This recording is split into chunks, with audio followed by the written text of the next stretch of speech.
Hello, Assalamu alaikum everybody. Hope you're all safe, sound, and healthy. And I was actually thinking about a few things. These are one of those normal random thoughts that come into our mind every day whenever we go through stuff that we have to go through, or when we sit down and analyze our life and all. And I was thinking about all the weird things that, the one of the funniest things about my generation is that we're not even aware of the fact that we're millennials. We actually tend to call the Generation Z people millennials for some odd reason. I guess it's because to us it made more sense. They were born in the millennium. So it's quite a shock when you come across the definition of a millennial and you find out that these are those people who were actually born from the 1980s onwards. And because most of the uh, the definitions that the American boomers give uh, regarding millennials, they actually do not match millennials in any form or way. So it always looks as if they're talking about the Generation Z.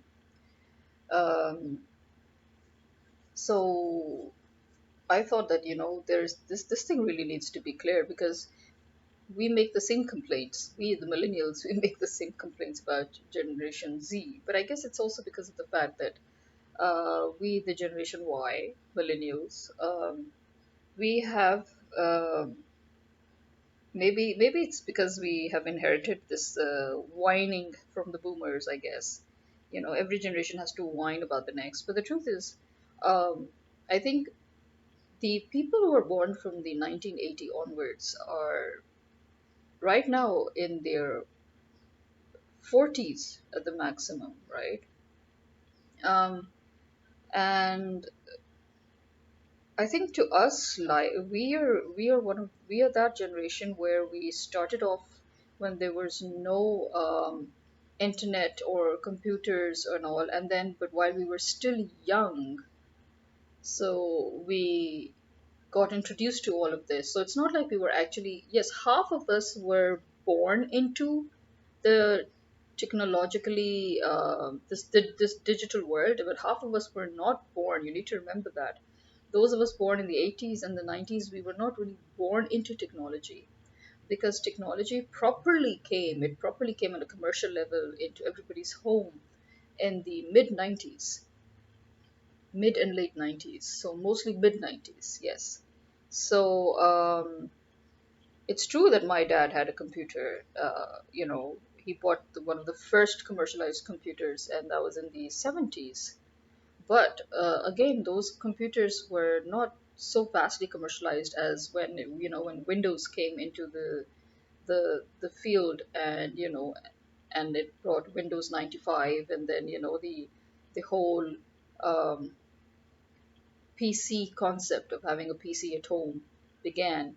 And by the late 90s, just before the millennium, that's when the laptops, became more of a, they started coming into the market to be consumed by everyday ordinary people. So yeah, okay, half of us were not born with the internet, mind you, and the other half of us were born with the internet. So you need to first of all remember that.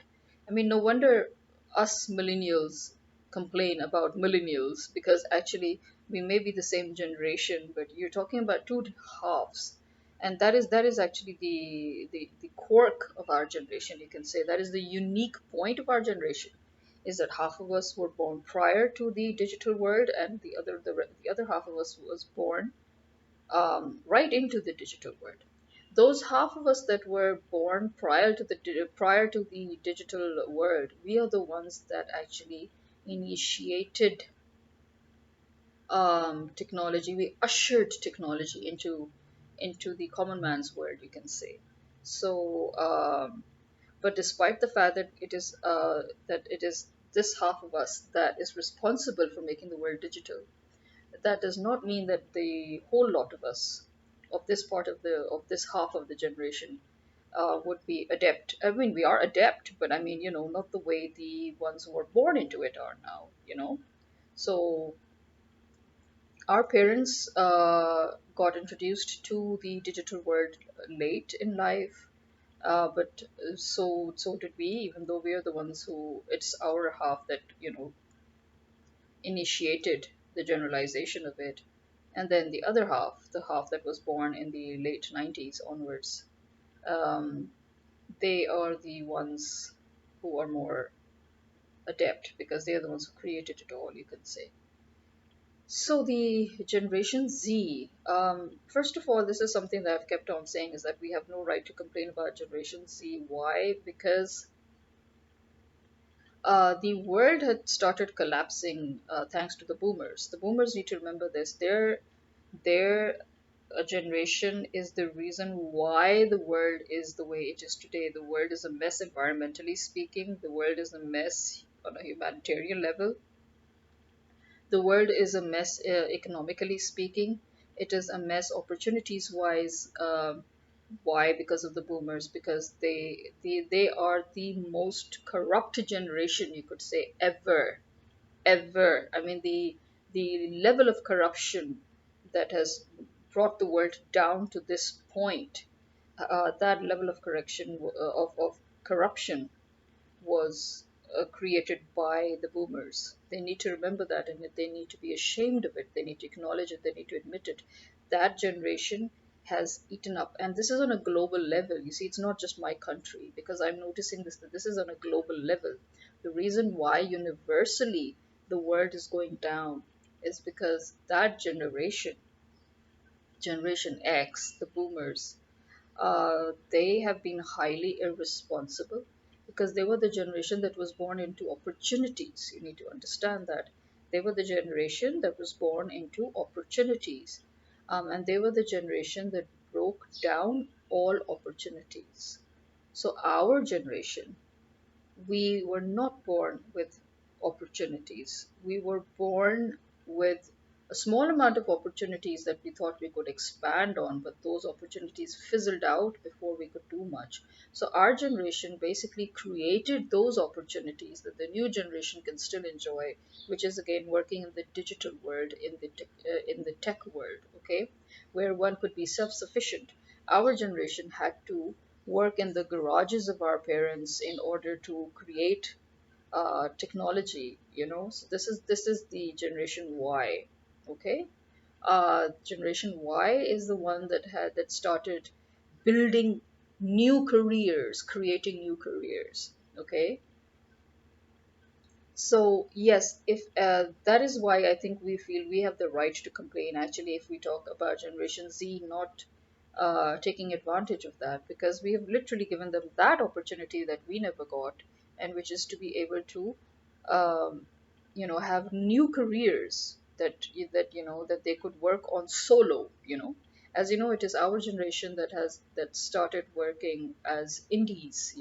Indie writers, freelancers. We're independents. So where we alone can, sort of create some sort of a small business that we can later on maybe expand to, or even if we don't, but it's something that we can do without much finances. So our generation was the generation that knew how to create work without spending money.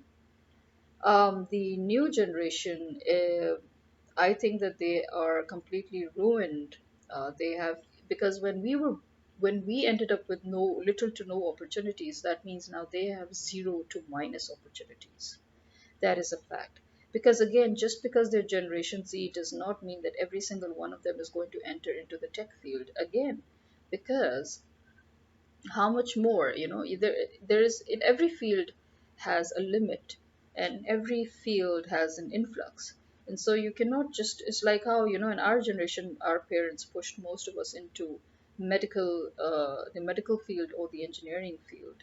And at the end of the day, if there is going to be a saturation in medicine or in engineering, then you need to then look elsewhere. So then that is when we started going towards law and towards technology, and so the new generation, as I said, they have even lesser opportunities in a way, because many of these fields, they are so saturated because the population worldwide is once again going to a high dangerous level. Last we counted, we were 100 and we were 1.9. Uh, sorry, so it was basically 207.68 million. That was the final results of the census. That was the Pakistan census of 2017. Okay, and now it is said that it has gone up to 223 or 249. So let's see, and that is excluding, this 249 is excluding uh, Gilgit Baltistan and Azad Jammu and Kashmir. Okay, but it includes the Islamabad capital territory. So this massive increase in population, once again, this is again one of the driving factors of losses of opportunities. Although Pakistan is rich as a land of resources, but we have never really exploited those resources the way they should be. And actually, the truth is that the public is scared to even allow the government most of the time to exploit, because we know that if the government ever tries to exploit any of these resources, they're just going to pocket it. They're never going to use it on the people of the country. So, plus some of the resources, the international, the other countries, foreign states, they would not like for Pakistan to explore some of these resources, because that would make Pakistan into one of the, for example, self-sufficient countries in petrol or in other resources. So Pakistan is essentially a very rich country, but it is ensured that it does not become rich by outside factors as well as certain inside anti-state factors. So this is a fact that we have to go through every day of our lives. Okay. So we lost a lot of opportunities thanks to the corruption of Generation X, which is the same generation that is sitting on our heads in the form of governance, in the form of bureaucracy, in the form of the army and the establishment. And they just won't let go. So you can imagine the height of corruption. The same is with every other country in America or in any other country that has geopolitical involvements, which is why essentially Pakistan was always supposed to be a neutral country. Because when you're a neutral country, only then can you focus on your people, on your resources, on building of that country, developing of that country. But the minute you start alliances with other countries and get involved in geopolitics, that is when you actually have signed the contract of your doom. It's as simple as that. So, as we can see, the handful of countries in this world that are extremely developed on all the levels that I consider developed, that is where you're self sufficient enough to take care of your people, where you can have free education, 100% free, all the way to university level, where you have very high percentage benefits, where you have a concrete social welfare system that is going on, where nobody really needs that social welfare because everybody is basically rich enough or self-sufficient enough to afford basic needs. So these few countries in Europe that are neutral, they are enjoying those benefits. They're enjoying that life, and the rest of us who are involved in this American British, um, you know. War mongering geopolitics, those of us who are just involved in all their sadistic corruption on a global level, as allies, we are the ones that are doomed. So that also we have to keep in mind, and that is why we say that the boomers have basically um, eaten up at least three generations worth of resources and finances, you can say. So basically, our generation will be, let's put it in this way, that our generation will be in debt and the generation after us will be in debt. And I'm sure the generation after them will also still be in debt, thanks to the greed of the boomers. They have created such a massive level of downslide that our generation is already hurting, because we were not born into opportunities. We thought we had opportunities, but by the time we reached the age to grab onto those opportunities, they all fizzled out. So we don't have we created many of our opportunities, which we hope that the next generation could it could help them. But the truth is, again, that that does not mean that the next generation is going to be self sufficient. Now, the next generation is barely holding on. You understand? So, the second half of our generation and the next generation, they are barely holding on. So, those people right now in their 20s and in their 30s, they have nothing. They are not born with into opportunities, they do not see any opportunities, and they are barely hanging on. And that is why in many countries where people have uh, problems at work, where there are a lot of authoritarian and bullying issues, like in Japan or in Korea or in other such countries. The reason why they just can't afford to quit is because if they quit, then they know and their superiors know that there are no opportunities. So where will they go? How will they get a job? It's so saturated. So in Pakistan, actually, we could have, in Pakistan, it should have been the opposite. We could have had a lot of opportunities because there's still so much more to be done here, so much more to be built here. But that has been taken away from us superficially. So in Pakistan, saturation is not exactly a fact as much as it is an artificially created scenario for us. But again, it doesn't matter what the reason is, but almost every country right now is facing saturation, and almost every country right now is going through the same thing where the next generation you can see has nothing in their hands. And so, what is the next generation going to do? We can only hope and pray that they would have the capacity to create new careers like how we did. That is all we can hope for, seriously. But the truth is, we got nothing from the boomers, and as a result, although we're still fighting and struggling to get whatever it is that we need to get, but we can't even give anything to the next generation. So we're doomed. The next generation's doomed. Everybody's screwed. But, but I do believe that something that the next generation, the Generation Z, lacks, and they think it's not very important. And I blame Generation Y for it to a large extent, and that is discipline. I would think that our generation would know the importance of discipline. Oh yes, I know because our generation is the one that created the indie industry and the freelancing industry. So they'll think that discipline has nothing to do with it. But that is not the only form of discipline.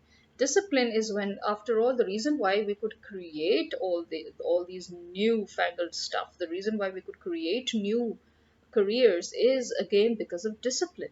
You have to have mental discipline. You have to have the drive to work hard. You have to be able to put on all hours to get your stuff done. You have to be able to, produce something out of nothing. That in itself is also discipline. I mean, you require discipline to do all of that. So why is it that my generation has failed miserably as parents to instill discipline amongst their children? I don't know. But I also blame the schools because, again, why are the schools not instilling discipline upon children? Discipline, again, I would say discipline does not really mean that you have to, you know, do. Uh, manual labor or something. Remember, discipline is again in the mind. You instill the but again in Pakistan, actually, regardless of the generation, this is something I've noticed for the past 30 years that I've been in this country. I've noticed that people here do not know how to work hard. They're so used to trying to look for easy money, for shortcuts. And that is why, well, that's one of the biggest reasons why Pakistan has collapsed, because you will never find somebody doing something properly the way it should be done, taking time. They're always cutting corners, they're always looking for shortcuts, they're always, I mean, they are so steeped into the idea of easy money that they have forgotten the the whole discipline of working hard. Yeah, some may argue, and many will argue, that it's because the society is so corrupt that hard work doesn't pay. Yes, it's true. Okay, hard work doesn't pay, but at the same time, that does not mean that you should create such a stifling atmosphere for those people who do work hard.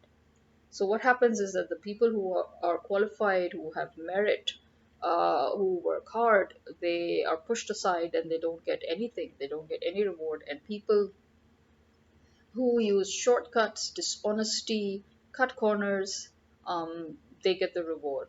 But again, who is responsible for this? Who is responsible for this? Who's the one that created such a society? It's the boomers in our country. They're the ones who are still sitting on top of us.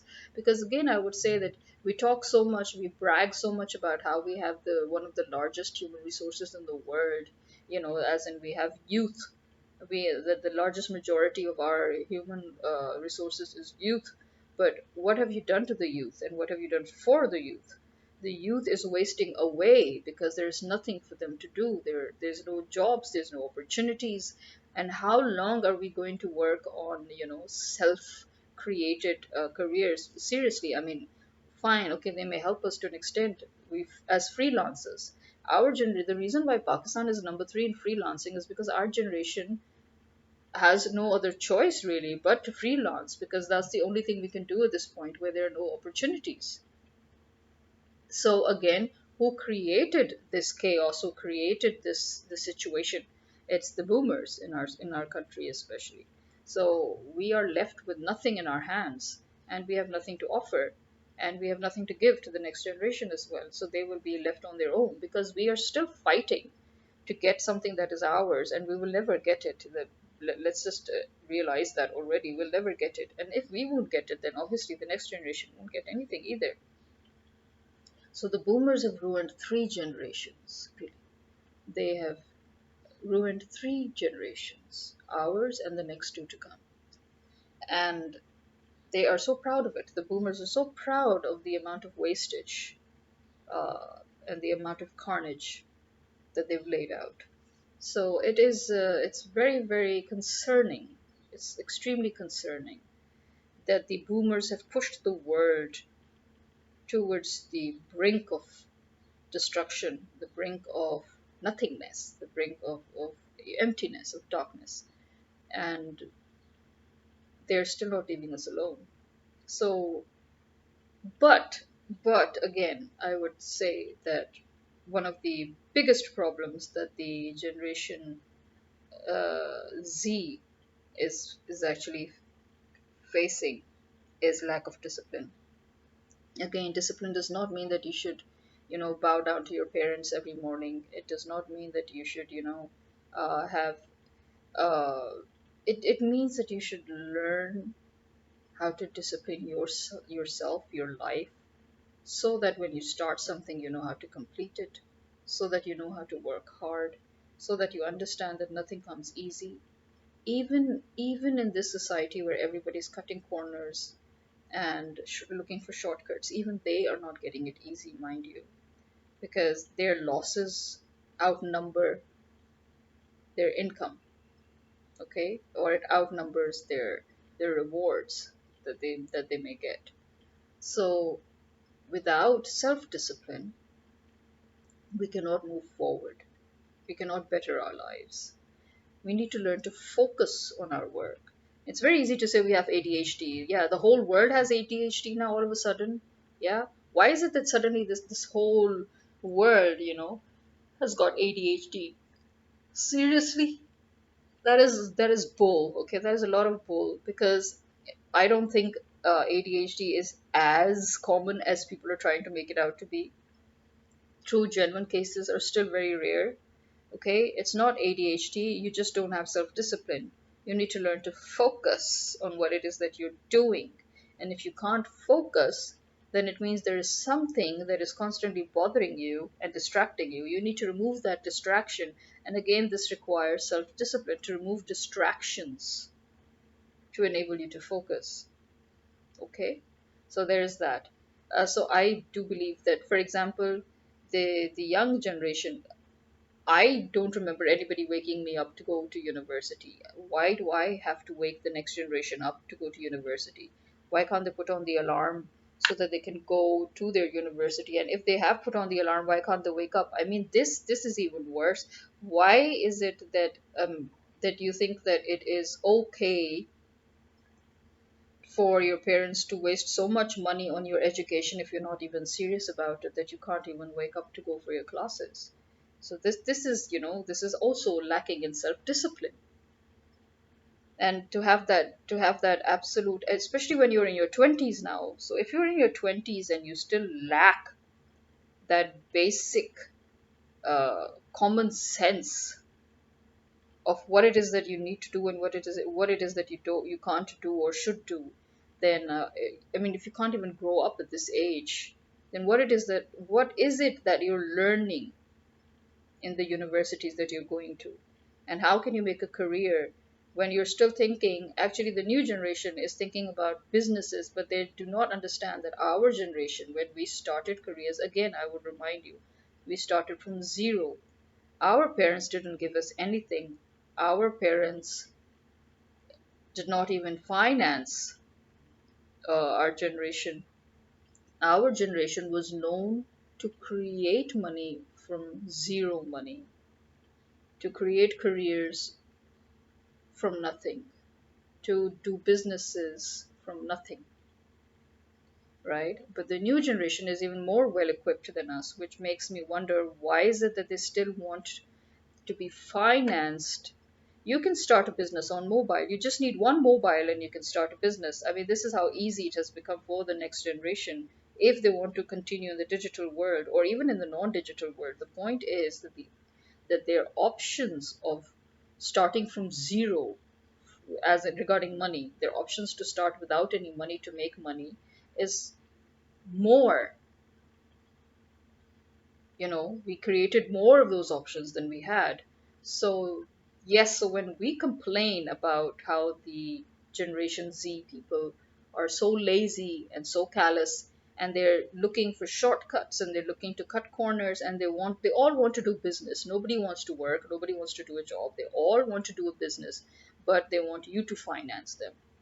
Then you don't know what business is if you still need people to finance you. You need to first create a business, prove yourself, and then you look for investors. That is how business is done in any way. It doesn't matter which business it is. Even when our generation, Generation Y, when we created the digital business,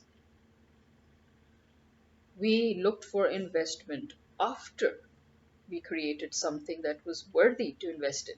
We created something and then we looked for investors. And those of us who were in the non digital area, we created something and we still did it without investors until much later when we wanted to expand. But as long as we could do it on our own, we preferred not to take investors, because when somebody puts in their money, it means that person would want a bit of control over your business, which is something we don't like. So we would much rather, just wait it out until we reach that point where even if somebody does invest, but we could still have more power and more say in our own businesses. So the new generation, the Generation Z people, they're extremely lazy. They whine a lot. They do not want to do anything uh, that requires even the slightest bit of hard work. And that is because they lack discipline. And that is where our generation is to blame again as parents. Parenting of my generation is probably one of the worst parenting I've ever witnessed in my life. And I don't know why it is that they are so bad at it, that they do not know how to discipline their children. They do not care about character building. They do not care. And mind you, character building is an essential component of any human being. And to discard it thinking that, oh, these are just they're not superficial, contrary to what you think. The way you walk, the way you talk, the way you sit, the way you stand, they matter. They really do matter. Okay? You should, yes, be able to know how it is done or said or lived in the streets. That's fine. I get that, but you should learn to know. You should know how to talk politely to somebody. You should know which words are considered appropriate, which are not considered appropriate. Why? Because the reason why words are appropriate or inappropriate is because it boils down to consideration for others, hurting other people's feelings. So you're very sensitive about your feelings, but you don't give a shit about other people's feelings. That is just downright narcissistic. So that's the problem. um Narcissism has become too much. People complain about the millennials, that it began with the millennials. I would say it began with the second half of the millennials. Yes, the second half of the millennials are downright narcissistic. And I feel that they're the ones that are passing on that narcissism to their kids, because the next generation is a high level narcissistic generation, and they're lazy and they're selfish, and they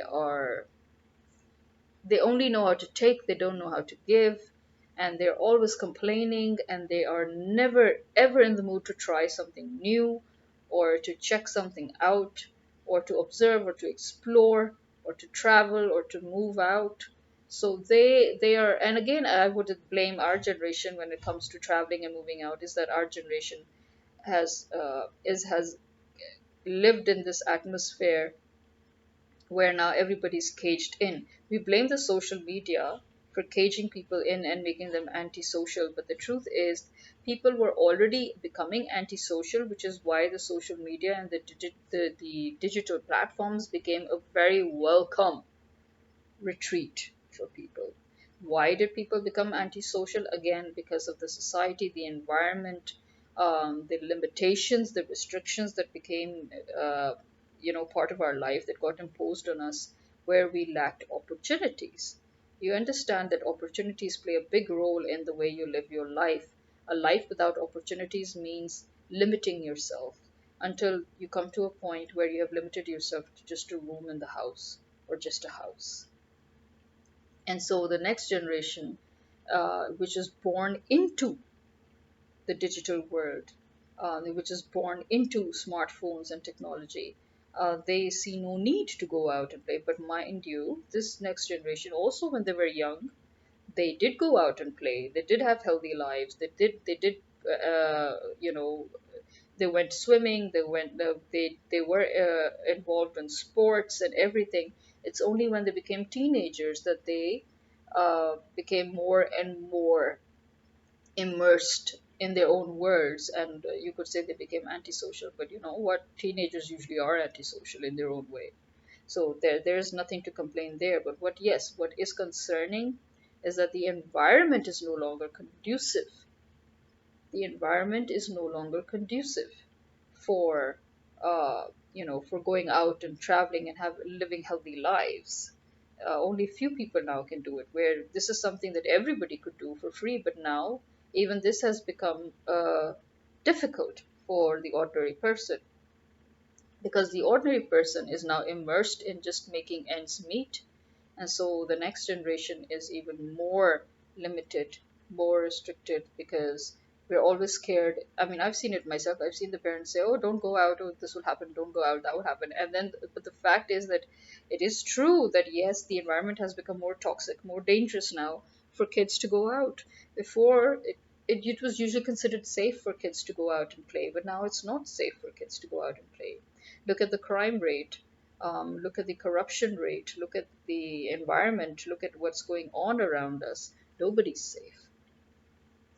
So especially now when there is this atmosphere of war that America is trying to create all over the world. It has been trying to do that for the past 10, 12, 15 years, but the thing is, the world was somehow or the other resisting it. But now America has forced the world once again into war through Ukraine, and it has baited Russia, and it attacked Russia through Ukraine, and then it knew that Russia would have no choice but to attack back. And this is why, and this is how it does. This is how it uses its so-called allies. Ukraine was an ally of the U.S., and how did the U.S. deal with its ally? It used the land of its ally to attack its enemy. Similarly, it wants to use Pakistani soil to attack China, and Pakistan was not ready to do that, which is why it toppled our government and put its own traitors and fifth columnists into the government. Now we have an illegal government that is not even elected, and we have an unofficial dictatorship, and at the top is America, and they're having secret dealings where they are concluding the contract in which they would give bases to America in Pakistan, which again means that Pakistan is going to be forced into another war. I mean, it wasn't it enough that we were forced into a war of terrorism, that charade that was created by America with the 9/11 trauma that it created just so that it could attack different countries. Because, as I said, America is always itching, it's always jonesing for a war because that is its bread and butter. The people need to understand that America cannot survive without war. because war brings in money. America is a country that actually is a warmonger, so it earns through war, right? And that is why it has created problems all over the world. But now it wants a full blown war because that's the only way for it to save its economy. And this is how it will kill every other country's economy. So it wants the US dollar to dominate the world currency. The world does not want the US dollar to dominate the currency. The world wanted to go back to gold, and then he killed Gaddafi. And now the world wants to just deal in their own local currencies with each other. And now they want to wage war against all those blocks that want to not deal in US currency. So this is what is going on here, which is again adding to these problems that we have because it is now infiltrating our daily lives. So when you are pushed towards war, one of the first things that you see, the first signs, is inflation, which obviously we are seeing. So is Europe. So we are being pushed into this war, and it doesn't matter how much we resist. So the symptoms have started. We have inflation, there is economic crisis, there's social crisis, there's healthcare crisis, there's everything is being shut down, businesses are being shut down, resources are being shut down, artificial shortage is being created of utility and subsidized items that we actually export to the world. Suddenly we have a shortage of those items. Imagine the items that we export to the world, we are now facing shortage on. And I'm talking about food items. So this is how you create uh, the environment that is conducive for war. And this is the environment that is conducive to crime as well. And again, no more opportunities. So you're basically just pushing the whole new generation once again towards destruction. And this is why, to a certain point, our complaints are not warranted or merited, even towards Generation Z, because they are going to get it even worse than we did. They're going to get it because we could not fix the shit that the boomers laid out on us, because the boomers are not leaving us alone. They're still not dying out. The old farts, they're just not dying. And so our youth is already almost gone. So our youth got wasted. Now we're going to become old, and the generation Z people, now they're the youth now, and again, once again, they have nothing in their hands, like how we had nothing in our hands. So it's a tough vicious cycle right now, and so complaining and whining for either generation will do us no good, and to a certain point it's also wrong. It doesn't make sense because we have each failed the other generation.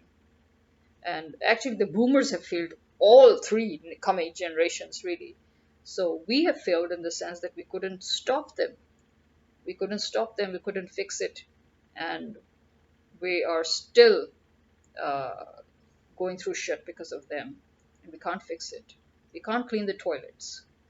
And by the time the next generation begins to even think about cleaning the toilets will just need to be completely removed and destroyed because they can't be cleaned. So this is where we stand today. So this is it from me for now. Take care, everybody. Have a wonderful time, or try to have a wonderful time wherever you are. This is me signing out. Khuda Hafiz.